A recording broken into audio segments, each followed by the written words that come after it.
কিরে 20 টাকা? 20 টাকা পাইছি আমি।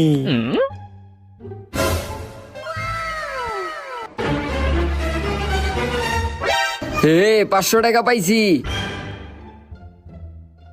500 টাকার নোট পেয়ে গেছি গা। আমি অনেক খুশি।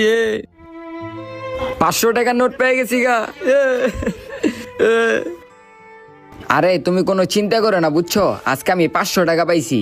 তোমার আমি 200 টাকার এমবি পাঠাই দিমু, আর বাকি 300 টাকা আমরা বিকালে নাস্তা করবো।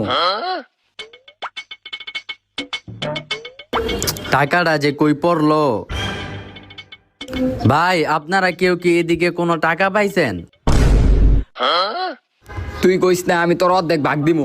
আরে বেটা, আমি তোর অর্ধেক ভাগ দিমু, কইস না তুই। এই সরান্তে ভাই, আপনার কয় টাকা আড়াইছে? ভাই, একটা 20 টাকার নোট আর একটা 500 টাকা